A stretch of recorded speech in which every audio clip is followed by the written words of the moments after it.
मते पागल करी छे तोर घाघरा कह केबे देबुलो धरा। मते पागल करी छे तोर घाघरा कह केबे देबुलो धरा। ए मली फूल पाती तोरा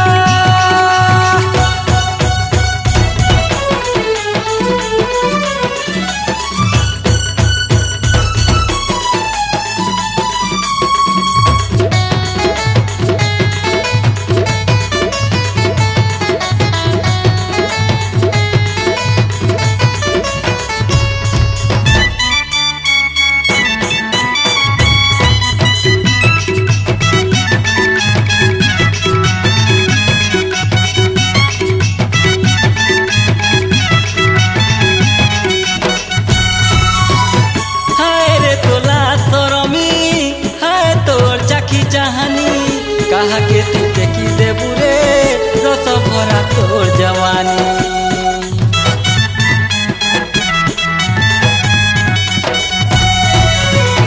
हाय रे तोला सरमी हाय तोर चाखी चाहनी। कहा के तुके की देबू रे रस भरा तोर जवानी। तबे तो तेनु रुथी सन तोर बाटे जोगी थी सन तुई हमको गाए चहरा। मते पागल करी छे तोर घाघरा कह केबे देबुलो धरा। मते पागल करी छे तोर घाघरा कह केबे देबुलो धरा।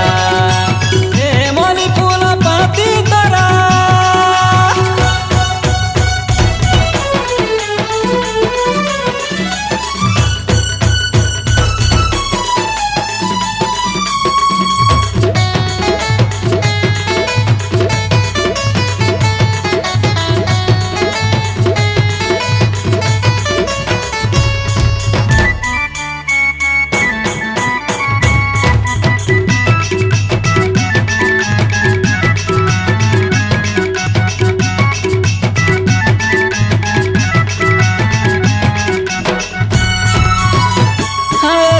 समालती देखी फाटी जाऊे छाती।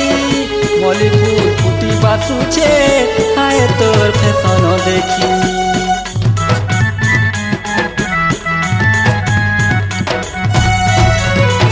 हाय मोर समालती देखी फाटी जाऊे छाती।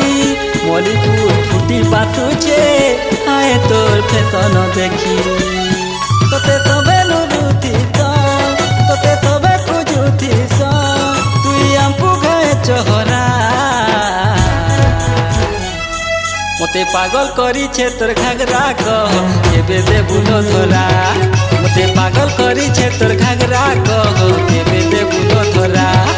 मते पागल करी छे तोर घाघरा कह